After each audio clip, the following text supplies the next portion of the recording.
правда бабы, народ начал шевелиться. До такой степени, при том, что все было согласовано, все было, ну, это Антарктида, это не там, Москва или Ленинград, потому что просто взять и прилететь, никому ничего не сказав. Это Антарктида. Вот все равно люди были, даже видя своими глазами, они были не готовы принять, что да, действительно, женщины туда пришли, и они здесь будут работать. Привыкали долго и с трудом. И вот главное – это руководитель станции «Комсомольская» с огромным опытом Хабаров Юрий Андреевич.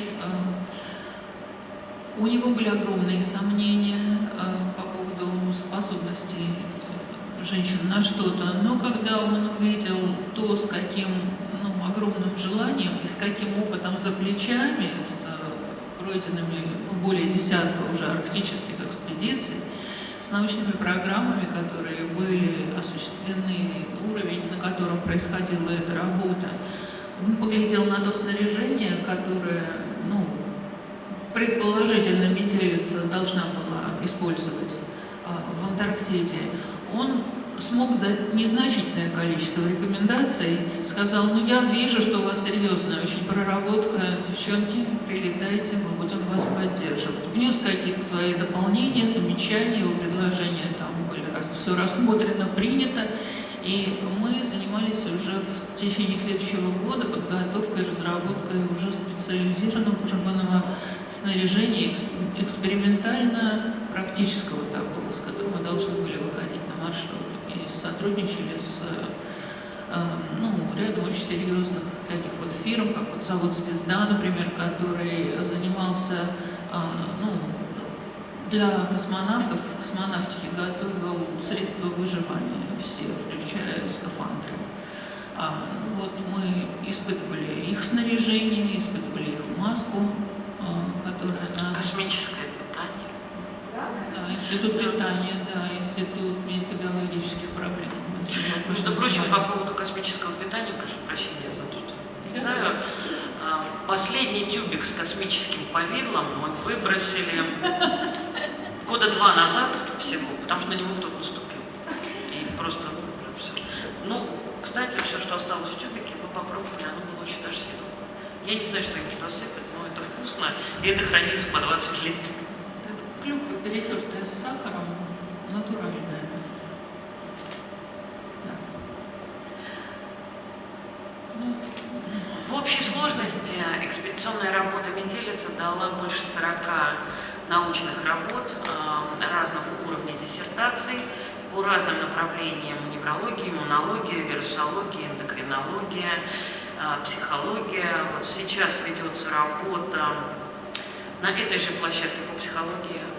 Сейчас наши специалисты, на самом деле, я опять же сделаю ремарку, чтобы вы понимали, на сегодняшний день основной состав ходовой легендарной метелицы, он, конечно, уже в более философском настроении.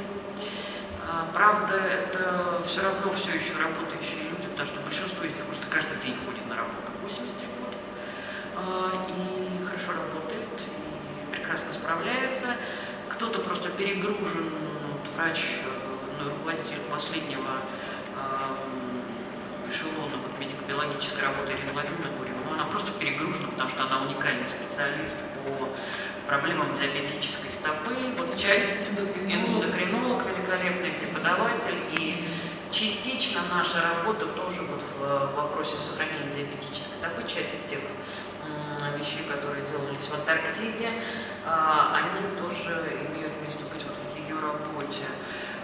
Сейчас состав команды, именно просто на базе команды образовалась общественная организация.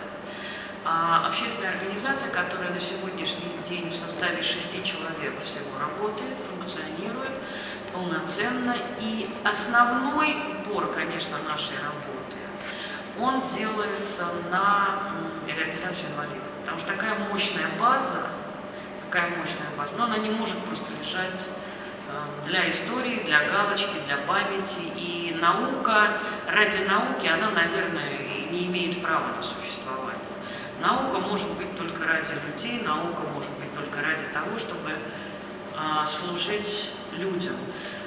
Поэтому сейчас на это основной упор. Мы увидели, что психологические программы, вот то, что делала Ирина Баяновна для космоса, умение войти в режим длительной экстремальной работы, умение длительно работать в экстремальных условиях, где все время разные стресс-факторы, где все время разные проблемы, где все непросчитываемо, где тебе нужно полагаться на другого человека абсолютно без сомнения.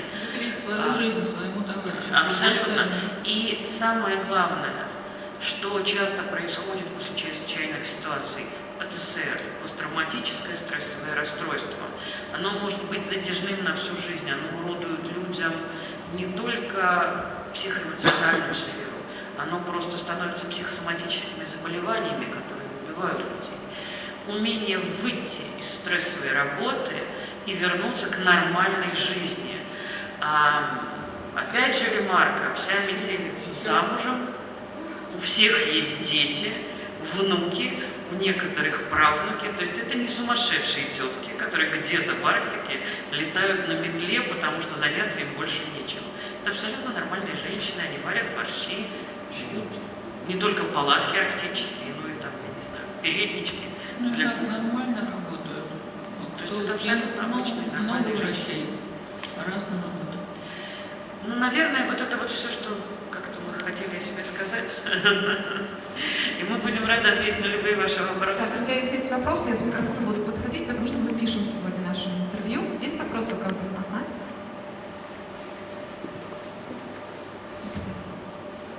Дмитрий Товаргейн, Институт проблем Севера, как научный центр. Два вопроса, если можно. Может быть, я что-то пропустила.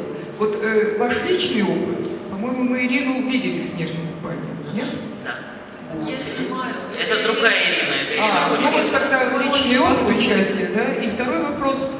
Сейчас-то ходят люди на лыжах метелицы, да? Спасибо. Ну, это ко мне, наверное, вопрос. По поводу моего личного опыта, ну, я участник 7 арктических и антарктических экспедиций в общей сложности. У меня 5 арктических и 2 антарктические экспедиции. Одну из них я прошла полностью от Мирного до Востока 1200 километров за 64. 1200. 1200.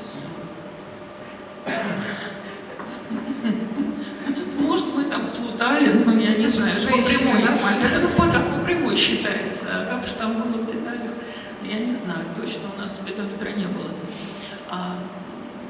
Значит, я принимала участие тогда в антарктической экспедиции как самый молодой участник. Стала я впервые на по маршруту от Хальмерю до Усть-Кары. И это было в 86 году, после того, как я окончила институт. Да.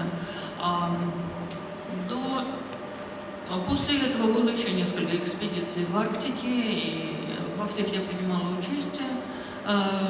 Они были, как правило, весной, после уже восхода полярного, в апреле-мае месяце. Максимальная продолжительность была в пределах месяца. Иногда нас снимали с маршрута раньше, поскольку там были проблемы с погодой, с вылетом.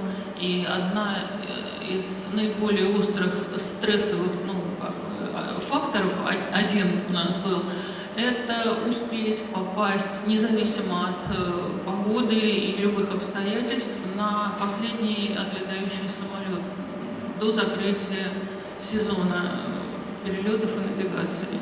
Потому что у всех работы, семьи, и совершенно невозможно все это сорвать.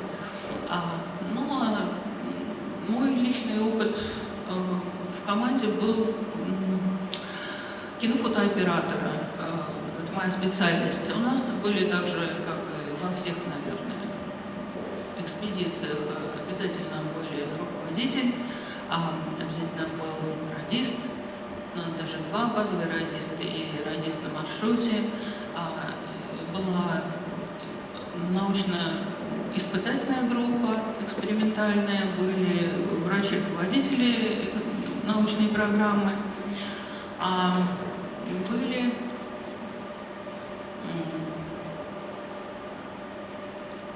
что-то я, ну, в общем, сами, ну, естественно, навигация, штурман. Ну, собственно говоря, поскольку я выросла в команде «Метелица», родилась в 61 году, и с 66 года я видела уже там с детсадовского возраста, как готовятся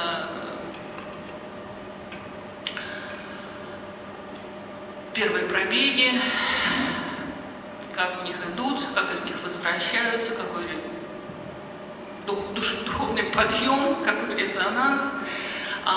Потом начало вот этой вот полярной мечты, создание снаряжения у себя в свободное от работы время, в выходные, в праздники, на коленках, чтобы в отпуск согласовать все и пойти на своем снаряжении, первом таком, как бы еще не испытанном,